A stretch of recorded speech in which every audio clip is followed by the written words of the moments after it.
Malito daw si Isla, sabi ng teacher, kulang daw communication.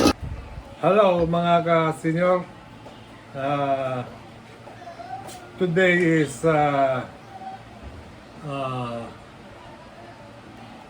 16, October 16 at ilang linggo na lang, isang linggo o dalawang linggo may na lang siguro ay Halloween na. Sa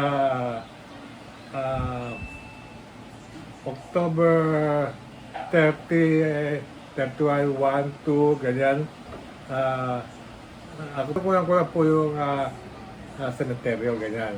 At makikita lang niyo kung paano ko kukuha. Okay?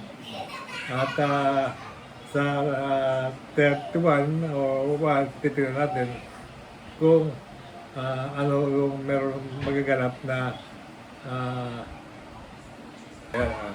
kung ano magaganap. After po ng Holy Week, kasunod naman po niya ay Christmas season na. Ayan. At doon na lang po ninyo makikita maglalagay ng mga Christmas tree sa bahay o mga lantern. Ayan.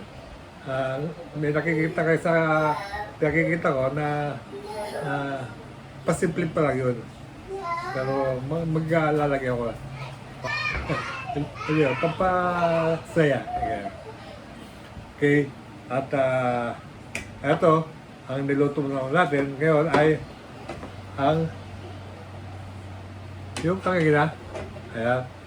Yung Menudo mania. Ayan, Menudo. Ayan. Ayan.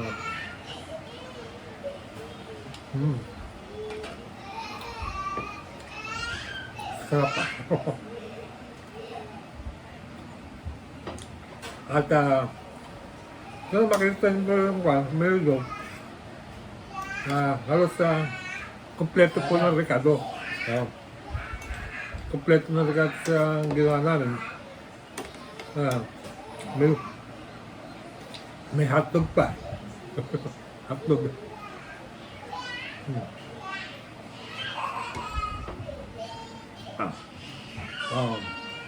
At siyempre ang aking juice. Okay? Siyempre yung juice ko, pipino at saka lemon. Ayan.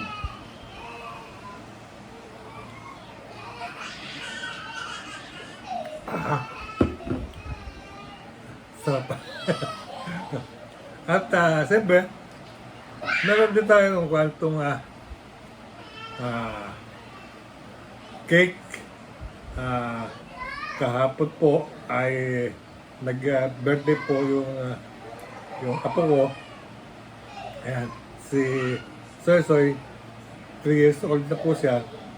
Ayan, ito po yung cake niya. Ayan. Malaki po itong cake na to. Ito na lang po pinakita ko. Ayan. Ayan. So, hanggang ngayon na lang dito. Hanggang dito na lang. At ako'y nagugutom na. More power. At God bless. Thank you very much. Oops.